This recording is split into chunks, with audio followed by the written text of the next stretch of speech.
So as of now, we are still on schedule. So we have the final Q&A and panel discussion.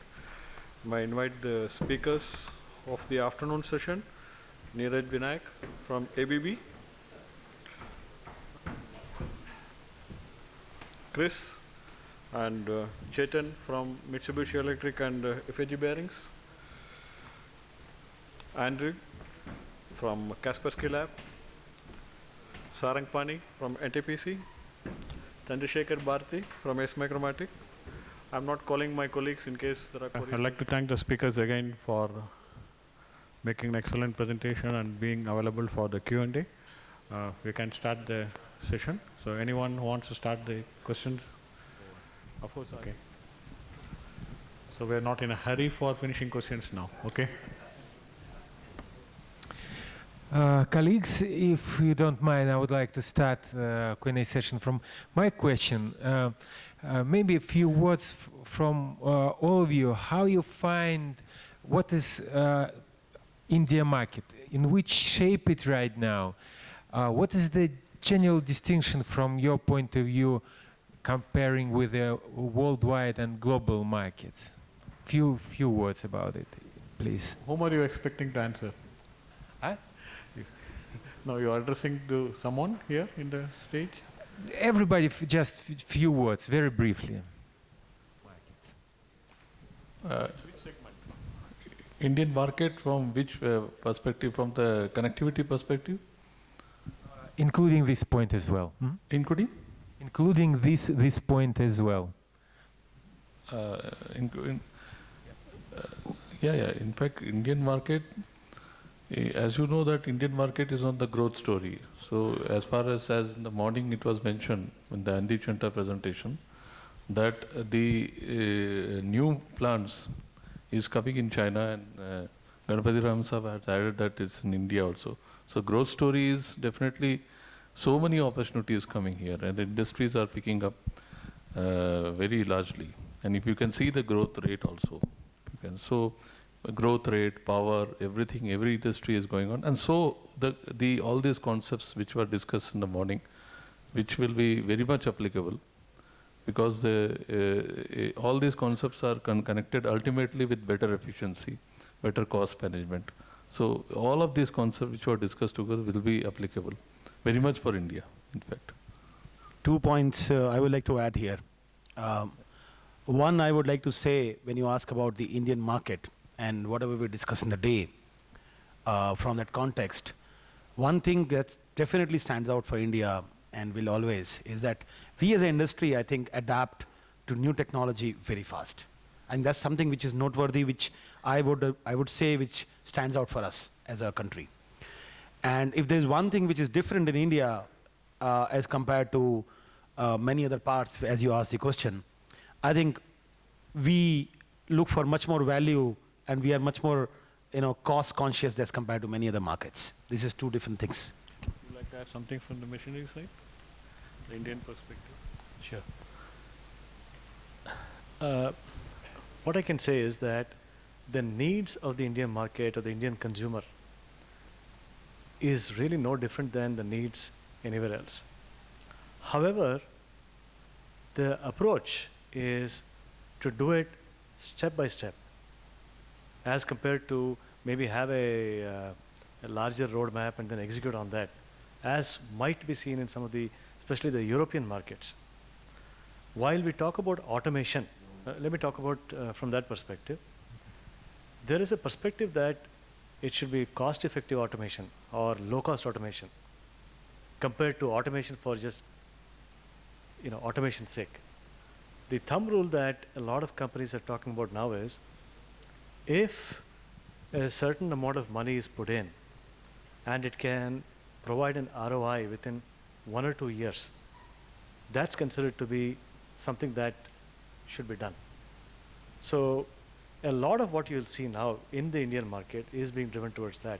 And incidentally, we also sell a lot of machines in China against some of the top tier Chinese manufacturers, and we get a premium.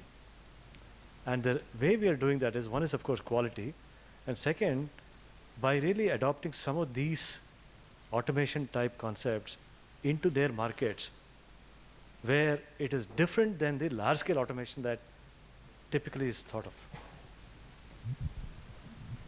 Shivaram, you had a query? Can I have the microphone? Hi, I'm Shivaram. I wanted to ask a question about these long gestation projects which Mr. Sarangapani has talked about. This is, of course, something which troubles all of us because infrastructure projects per se takes 7 years, 10 years, something like that, whereas technology innovation cycle is 3 years. Obsolescence cycle is maybe 5 years. And now even before an equipment is selected, chosen, and the purchase order is placed, 3 years are over. So now what are the strategies or tactics or what do you have to address this? True, very true. Because of these projects, whatever we specify, it takes a lot of time to reach by the time we get feedback.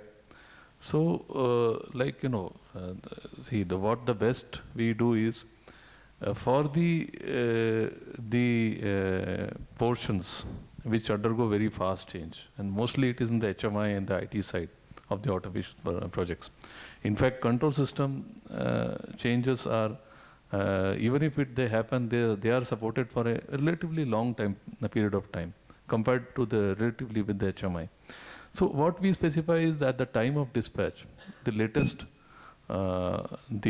hardware and the latest version of the software should be dispatched. So at least from the specification, tendering, detail engineering, or maybe up to the FAT prime.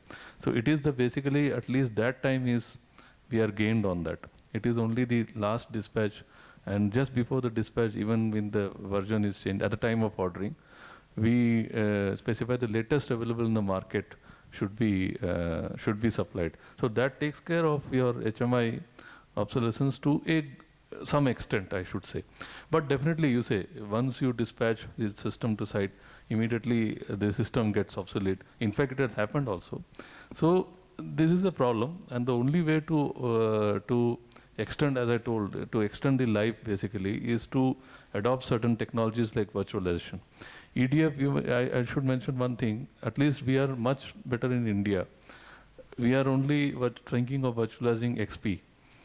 EDF in their power plants, nuclear power plants, they have virtualized DOS-based systems, which means an HNB control system, which was basically very popular in the early 90s. In fact, it was supplied in NTPC also, the HNB is a type of supply.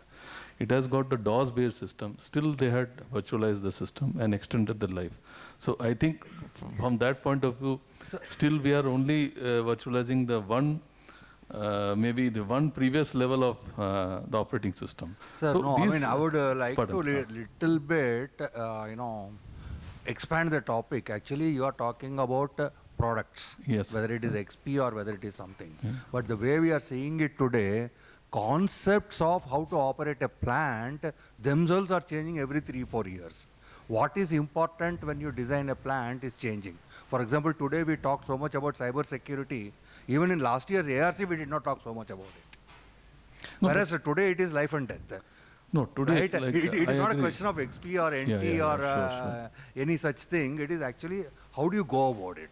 Yeah, so for cyber security, in fact, I mentioned in one of the previous previous presentations exclusively on cyber security. In the last year we discussed. Okay. Exactly. So what I'm saying is, if you are having a project runtime of 10 years, how would you modify the entire concept ground up in the middle of 10 years? No, but this is... I mean, today we are talking about as developers, we are saying in 2017 we will be with augmented reality. That you'll have glasses with which you can see, when you look at the equipment, you will see its temperature and which part of it is not working well and so on. We are talking about it in our lab, it exists. No, and if you don't use it in 2019, then you are way behind anybody else who has built a plant 2 years later to you. No, but that basically is that, like, talking of cyber security, I must mention the one word which was there is security is a journey, not the end actually. Because, and security is one thing where one has to keep track of vulnerabilities, new vulnerabilities and the new solutions very, very often. In fact, very, very often.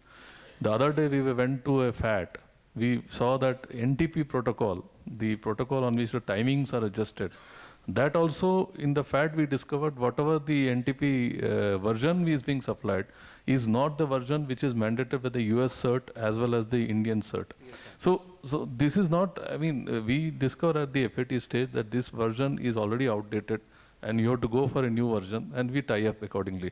So this is, cyber security is a very big exception, I tell you. It has to be seen and updated every week or at least every month. So this is such a technology. So cybersecurity is an exception. But when you talk of very different technologies, that of course we have to take a business case. We have to see whether it has performed well previously. All this due diligence definitely has to be done before adopting a technology. But that should not deter the pace of adopting the technology. But due diligence is a must. On the contrary, actually. No, why my question was to get an answer from you about this is not a problem which technology can solve. It is more about the management of this purchase and implementation process, which has to evolve along with technology. And I was thinking whether there are any thoughts in your mind or in your organization which but could... I think I will little bit extend, let's get out of NTPC or power plants. It's the same story everywhere. You take metro. Yeah? You have the control systems or the power electronics or the train control, train management system. The issue is same. The metro projects, you know how much time it takes in India to get it done. So this issue of technology obsolescence, if you take it as a concept, it's a big challenge for the end utility, whether it is power or petrochemicals or the metro or anything. And today's scenario, I mean, as one single concept, what I can tell, technology is an issue for everyone today. Whether it's a short gestation project of 2 years or 6 months, keeping the products going continuously, keeping it modern, ensure it is secure, it's a big challenge. Whether you take a small industry or you take a machinery industry or you take a power utility or anything today, it's a challenge. And earlier, you can have a solid state system running for 25 years. In the last year's forum presentation, fertilizer man said pneumatic system is running for 35 years. So those days are over. The moment you have electronics, microprocessor based, any system, what Sarangpani was trying to tell is the HMI is one which is a heart which keeps changing. But today, cut across any industry today, technology obsolescence, technology sustenance, running the whole operations is a huge challenge. I think we had somebody raising the hand from that side. Yeah. Can I have the mic, please? Can I meanwhile ask a question? Sure. I had the mic. Please. Yeah. Good evening. Please tell your name and then. My name is JSM Raju. Yeah. I'm a professional power consultant. Till last year, I was working as a power project coordinator. Now, my question was regarding the DCS, because we have been in a bigger plants. DCS, you can have dedicated unit like for turbine, boiler, and other BOQ. These, but whereas in small plants like biomass plants and all, because of the financial constraints and other things, there is a possibility they use 2 systems and one as an engineering station. So in that, what happened? The turbine, they have this one condensing system, and the other water management. Next, in the boiler side like that, they put the other BOP. So how do you advise? Because people cannot afford to have a number of the systems, DCS, independently for each system. No, that's what I'll make it as a conceptual statement to you. Pardon? I will make it as a concept reply to you. Okay. In my presentation, I made it very clear. Yeah. The design phase is the most important phase. Yes, yes. When you make the design phase, you need to ensure that these different segments of the biomass plant should have the hardware what you designed. And if you want to have a single hardware, you need to make your specification in the design phase like that. If you don't do that, if you go to buy a mechanical equipment and the PLC together, so you end up with that mechanical vendor supplying his PLC, you have, it may be GE Fanuc, it may be Siemens, it can be ABB, you will end up with multiple PLCs. Let's take the case you end up with multiple PLCs, you have no choice other than working with them as partners. Okay. build the interoperability. NTPC made a presentation how they made Siemens and Ovation and so many systems to work together. So you need to have the expertise to put the people together, make it unified. So either ensure in the design stage you get a single hardware, or live with interoperability, find solutions to live interoperability. There are plenty of system integrators in India today. Yeah, You can because provide, I've been connectivity using for across the PLCs. past 4 or 5 plants ABB actually. Yeah, so you have a lot of people who can provide integrated solutions today. You can And there integrate is one more thing what I observed, because I visited China for many DCS plants to actually study and come back. The space what they utilize is almost 4 to 5 times what we use in India. Okay. That is also, and if you are having about 1200 IOs and other thing, we have all, we allocate them in a 2 or 3 racks, whereas they put nearly 12 racks and they manage it. That's what I have. That depends on There are so many deviations I have found on that. You have a question? Yeah, please. I think we'll take maybe a couple of more questions and break for the day. I hope to see all of you back tomorrow. We have very interesting sessions tomorrow too. Yeah, please. I am Jitendra Bhavarani from Nuclear Fuel Complex. I have a couple of questions. One is for Mr. Chandrasekhar from ACE Micromatic. Sir, you spoke about machine connect in your presentation. I just wanted to know, is this a proprietary type of thing for ACE Micromatic or it's a general protocol? Okay. In other words, like, can I buy machine connect and install an HMT machine? We would invite you to do that. So what we do is, for our machines, there's an OEM version that we bundle with all our machines. We have started that from literally a month ago. But we have a version that can operate against any asset. I mean, whether it's HMT, a DMG, or any other high-tech machines that you might have. Where does it work? I mean, does it reside in the controller or in a computer? How does it interface with the machine? Yeah, the generic version is on a PC. If there are certain compatible controls which can host an external software, we can actually host the software inside the control. But for that, you would need PC-based controls and all that. Okay. So we can, discuss offline as well. Okay. One more question is regarding in morning session. This question may be open to all of you. We spoke like a lot of openness is required. The future should be open platforms and all that. See, we have been working in NFC, and what I feel is we already have quite some amount of openness in the industry as already. See, we have so many protocols and like you can say Profibus, CAN bus and Modbus, TCP IP and all that. So we buy from one vendor something, like let us say one encoder connect with my PLC of Siemens or some other make, so HMI of X make working with Y make of PLC and all that. So what is that we are exactly talking about when we say open platforms are required? No, I'll answer that point. See, ExxonMobil is one of the huge utilities, right? And they have a huge setup running for decades. So they found in the 30 or 40 or 50 years of existence, they've been going through plenty of migration solutions with multiple automation vendors. They found across the plant they had to invest a lot of time. So even to do an upgrade, they need to put a team to do a design phase and then take a very short shutdown phase to go upgrade. So the company felt that it's time, instead of X, Y, Z supplier, all the time they are getting tied up, and then the migration solutions becomes a challenge after 8 or 9 years, whether it is HMI or control systems. They took an initiative to work along with Lockheed Martin to find a solution which can be open. They have just started the process. It's not that they are anywhere near. This process started 1.5 years back. As you listen to my president's presentation, they are trying to build a proof of concept. So the building up a proof of concept, they're going to take some more time. After that, that's a difficult task. Yes, they're going to work with vendors. Many multinational companies could be to come out with a platform, because they feel running the hardware and software across multiple plants of them is causing them tremendous tension. So it's not that solutions are not available. It could be ABB, it could be MSN, it could be anybody else. The solution providers are there, but they find that they are investing a lot of time and money. So they are now looking whether that is possible. So it's they a are now working. distant. They are working on a proof of concept for whether it is possible. So we need to wait and see what's happened. In fact, That what sounds difficult as such. that's why they have put a team.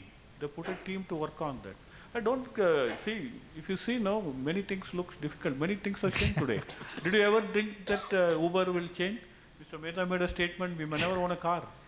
Things The are changed today. reason behind is I that don't know if you have individual. seen. No, no. Airbus has come out with a motorbike. Have you seen that design with 3D printed? Please do a No, Google no. search. Airbus has come out. I didn't with say that from the feasibility point of view. No, I'm just telling you what I'm saying is today disruptive technologies are being led by companies who are not the original equipment manufacturers. Why my point is probably wrongly taken. Just a minute, I will clarify on that. Because this development, if achieved, will erase the individuality of the manufacturer itself. So we do not know what will happen. Okay. Okay. All right. Today you take any apps. You run it on your BlackBerry or you run it on Android. You have so many apps running. Do you ever think in your smartphone you will be running possibly 40, 50 apps? Not really. 10 years back, I never thought. I never thought I will be using service on my apps in my mobile. You're right. Mobile was used to see mails and things have changed today. Yes, yes. So you should believe that things will change. And we Let's believe hope, yeah. not only It will be good, no doubt, but Yeah, let's yeah. hope for that. Yeah, yeah. It's a long way to go. I will take a last question if there is one. Sir. I can't see. I can see only. Here, sir. Sir, my name is Nikhil Joshi. I'm the. So we'll make it yours for the last question. Thank you. I'm the CEO and founder of SNIC, and we are system integrators to Siemens. My question actually is on the context of for IoT project and a technology implementation to be successful. I see on the dais we have the Schaeffler Group as well as Mitsubishi Electric. Mitsubishi now. Sorry, Mitsubishi and Schaeffler Group. Yeah. and Neeraj here. If you are on the continuous side and Schaeffler is more on the discrete side, what you showed. For the projects that you mentioned and showed and what you're doing internally, for them to be successful and the success that you achieved, could you elaborate a little more on the team composition of what were the skills basically people had, both at the internal end in the team, which ensured basically the project becomes a success? Because in our experience, many times technology projects, not only big companies, as Mr. Sarangpani said, but even especially in SMBs and MSMEs, they many times fail not because of the technology is not good, but because of other reasons. And if any of you could elaborate a little on this, that would be great.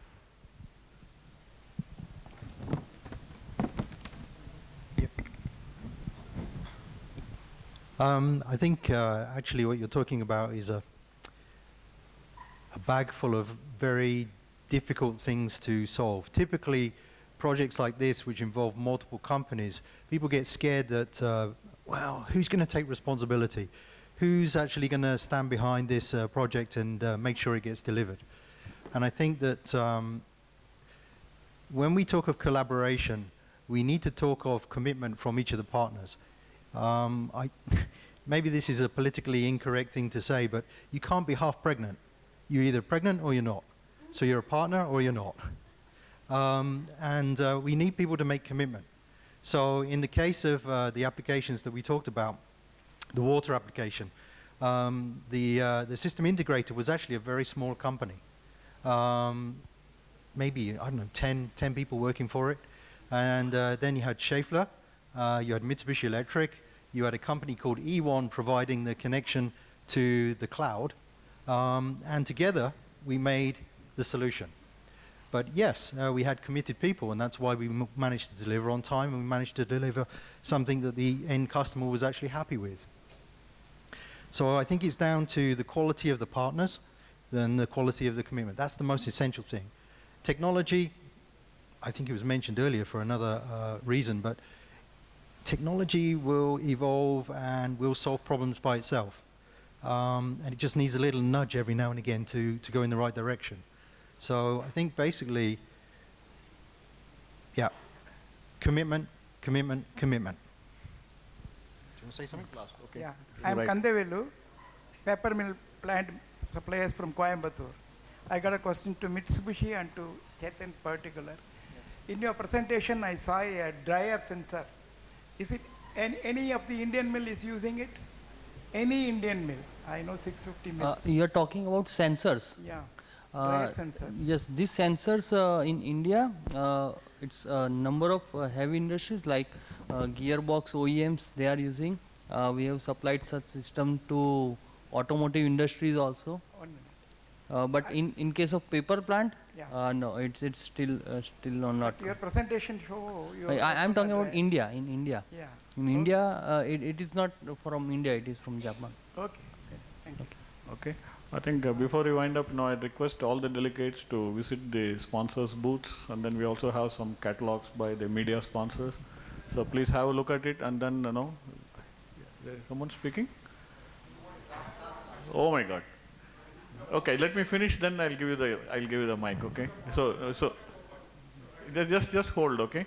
So please visit the booths because sponsors have put a lot of efforts, possibly throughout the night yesterday, to get the booth up. And then they are putting some experts there to see. I think each one of the sponsors have put efforts to demonstrate certain capabilities. I'm very sure you'll be quite happy to learn from them. In addition to listening in the lectures here, it is better you visit there to get connected.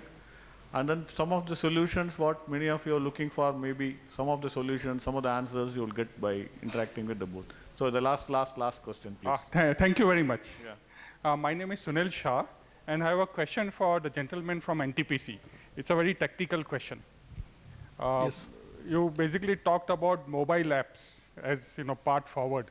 So from an industry point of view, what kind of mobile apps, what kind of industrial applications are you looking in industrial mobile apps?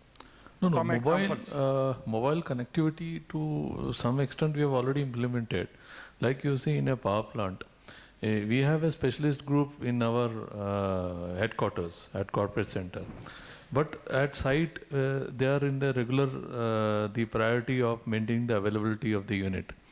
And that within that priority, sometimes certain parameters are missed actually, and those are caught by the corporate center. One example I can tell: when the mill is basically in a power plant, the mill is off, and still the temperature is high. So which means there is some problem in that mill. There's a chance of fire. So these two, if they couple together, the SMS alert goes to the expert sitting at the corporate center as well as the plant management, that you have to go and investigate there actually. So one thing is the alerting where the mobile is already connected. The information of various and the status messages are already available in the mobile.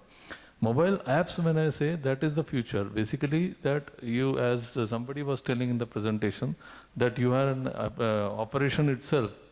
That day will come when the operation itself is coming from the iPads with proper security built in. And one of the presentations was told. So my point was that you will first graduate from mayor status, getting the status, which is presently done in our NTPC also. Then going for certain specialized apps where you are able to see the performance monitoring or maybe the performance degradation of certain equipment, and then the particular actions to be taken by the management. And the third level, which will be what was told, and that is a dream, maybe in the years to come it may happen, that you have people operating from their homes, certain maybe non-critical and then maybe particular critical also from their iPads. So that is basically the future. I mean, today we are to go to that stage step by step. So first the status, then specialized apps, and then the final operation. Of course, all this is subject to build proper cyber security measures. So that's what I meant by that actually. Okay. I thank all the speakers again for their patience and sitting through all the questions. Thank you all. So we'll